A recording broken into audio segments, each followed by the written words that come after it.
Assalamualaikum warahmatullahi wabarakatuh. Perkenalkan, nama saya Sunjun Ardian Sadega.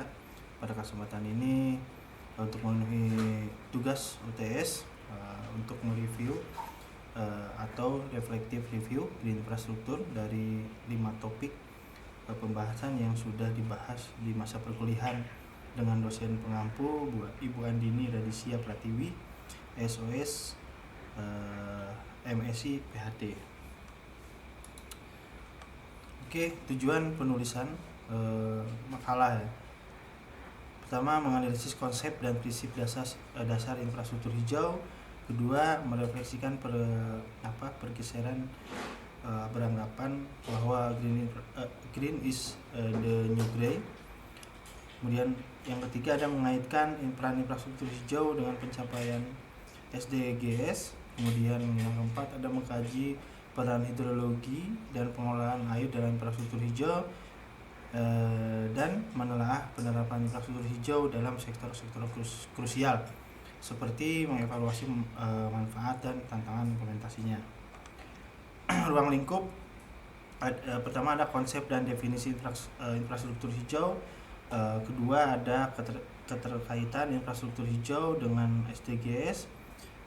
Ketiga, penerapan infrastruktur hijau dalam sektor-sektor krusial.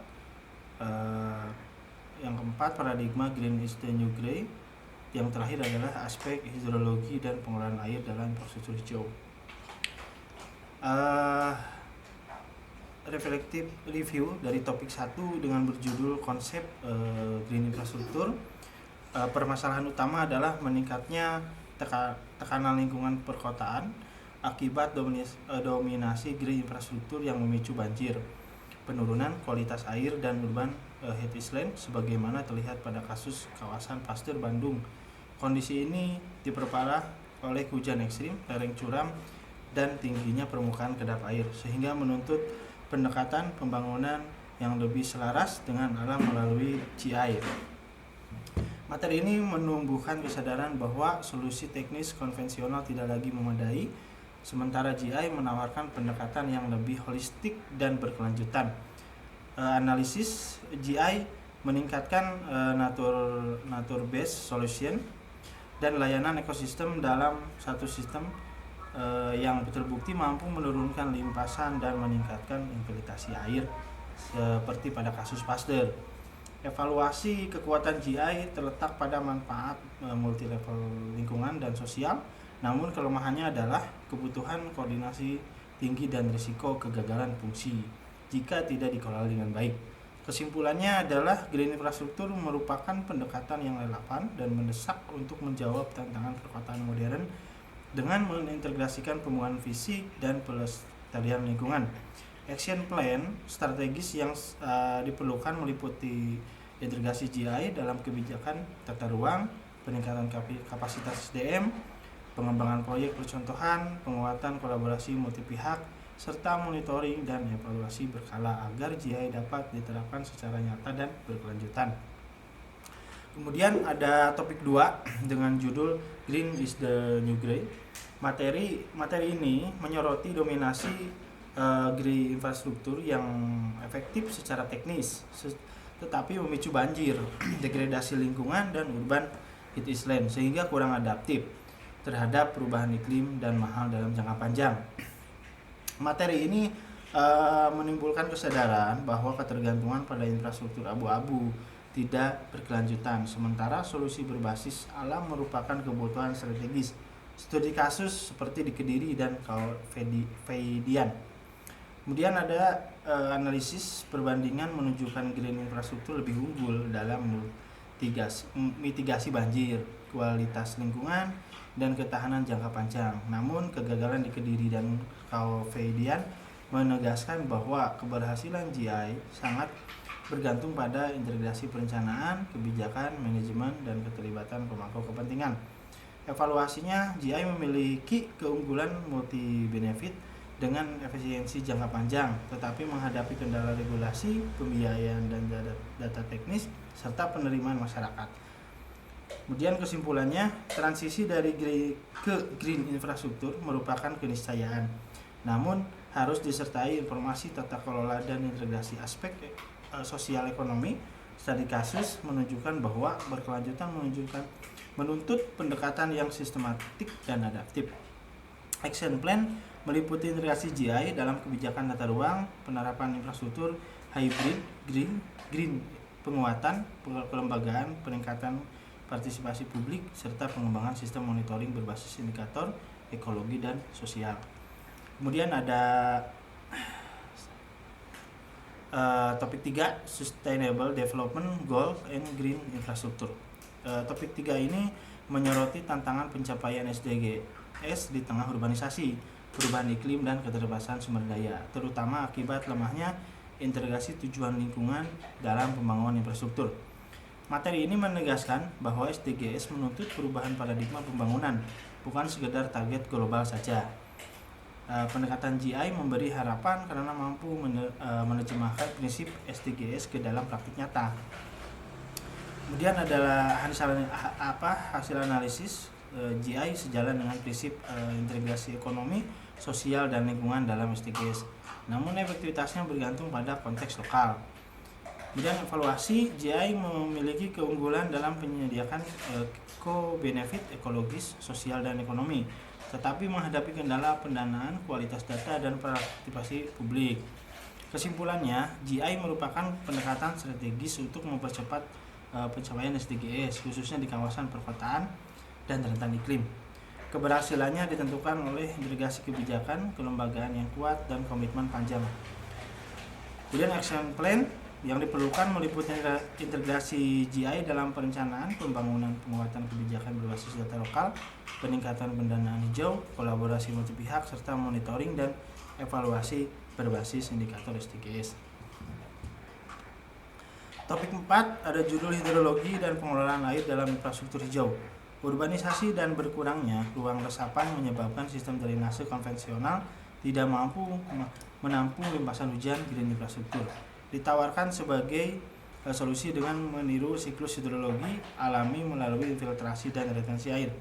Materi ini menyadarkan bahwa banjir tidak dapat diselesaikan dengan hanya pendekatan teknis. Solusi berbasis alam memberi harapan meskipun masih ada kekhawatiran terkait kesadaran dan pemeliharaan masyarakat. GI seperti rain garden dan bioswales mampu mengurangi limpasan dan meningkatkan kualitas air. Keberhasilannya dipengaruhi oleh aspek teknis, sosial, dan pemeliharaan, sebagaimana ditunjukkan pada studi kasus di Medan. Evaluasinya, GI memiliki manfaat ganda bagi lingkungan dan kota, namun membutuhkan perawatan rutin dan dukungan data serta edukasi publik. Tanpa pengelolaan baik, efektivitasnya dapat menurun. Kesimpulannya adalah merupakan pendekatan berkelanjutan dalam pengelolaan air perkotaan. Keberhasilannya bergantung pada integrasi desain, teknis, dan keterlibatan masyarakat. Action plan dalam perencanaan kota, penguatan kapasitas pemerintah, sistem pemeliharaan berkelanjutan, serta keterlibatan masyarakat agar mengimplementasikan GI berjalan optimal.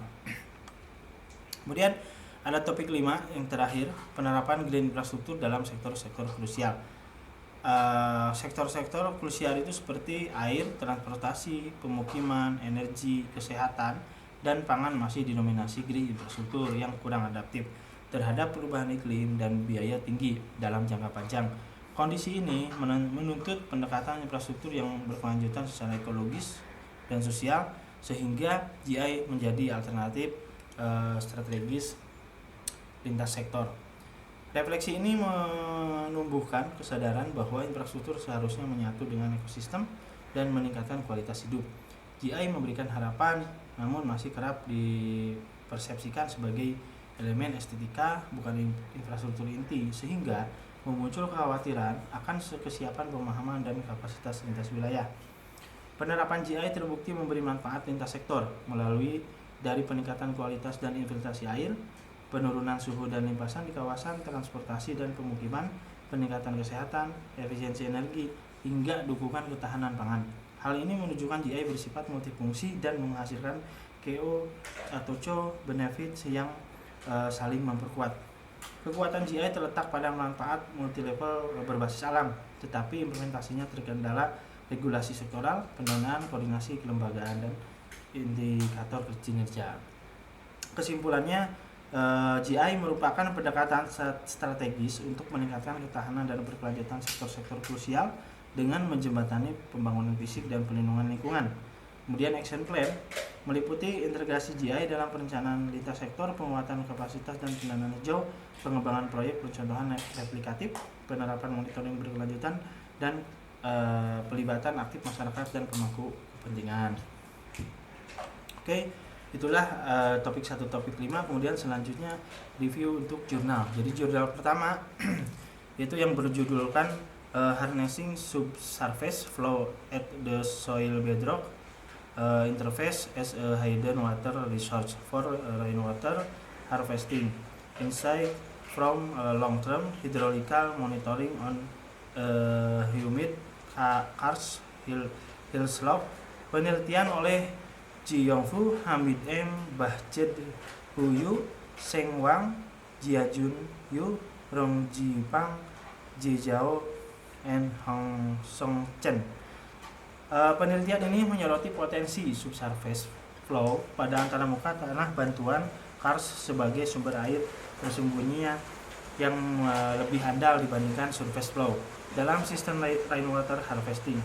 Dengan pendekatan pemantauan hidrologi jangka panjang di wilayah karst lembab, studi ini bertujuan memahami dinamika SSF serta faktor mengontrolnya sebagai dasar pengolahan air dan lebih adaptif dan berkelanjutan. Analisis hasil temuan. Hasil penelitian menunjukkan bahwa SSF secara konsisten lebih dominan daripada SF dengan kontribusi lebih dari 5 kali lipat terhadap curah hujan dan mampu meningkatkan efisiensi permanen air secara signifikan. SSF paling optimal pada tanah tipis dengan epikarst lemah, dipengaruhi intensitas hujan dan kelembapan awal, serta memiliki aliran yang lebih stabil karena tetap berlangsung setelah hujan berhenti. Implikasi secara teoritis dan praktis SSF berjalan dengan prinsip green infrastruktur dan solusi berbasis alam dalam menghadapi keterbatasan green infrastruktur, khususnya di wilayah karst. Integrasi SSF dalam perencanaan GI berpotensi memperkuat ketahanan air, mendukung pencapaian SDGs, dan mendorong pengelolaan sumber daya air yang efisien, rendah biaya dan adaptif, serta perubahan iklim. Oke, selanjutnya itu jurnal kedua yang berjudul Hydrodynamic Modeling of Active Domestic Rainwater Harvesting for Flood Mitigation in Semi-Arid Urban Area. Case study Aba City, Saudi Arabia. Penelitian oleh Ibrahim Muhammad, A. Metwalia, Mahmoud Ali R, El Tokhib, Doa Emin, N. El Zahri Faruk M. El Jahri. Penelitian ini bertujuan mengevaluasi efektivitas aktif domestic rainwater harvesting sebagai bagian dari green infrastruktur dalam mitigasi banjir perkotaan di wilayah semi-arid. Fokusnya adalah menilai kemampuan tangki seskala berumah tangga dalam menurunkan debit puncak limpasan, volume limpasan, dan kedalaman genangan, serta merumuskan hubungan antara curah hujan, ukuran tangki, dan luas atap bangunan sebagai dasar perencanaan GI yang adaptif iklim. Analisis hasil temuan, metodologi menggunakan pemodelan hidrologi hidraulik terintegrasi 1-2D dengan PCS WMM di kawasan perumahan Al Nasm, Kota Aba, Arab Saudi.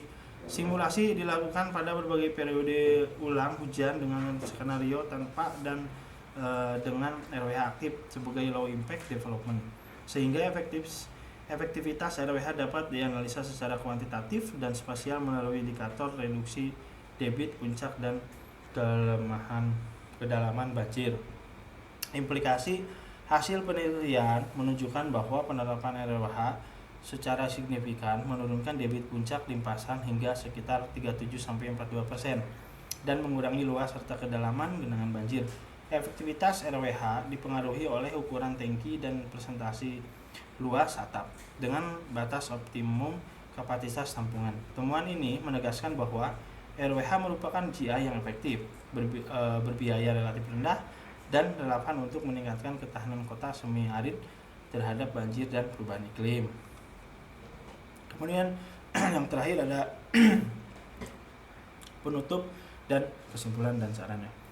Kesimpulannya, berdasarkan pembahasan dari 5 topik utama tadi, dapat disimpulkan bahwa GI merupakan pendekatan pembangunan yang esensial dan strategis dalam menjawab tantangan perkotaan akibat urbanisasi, perubahan iklim, dan degradasi lingkungan.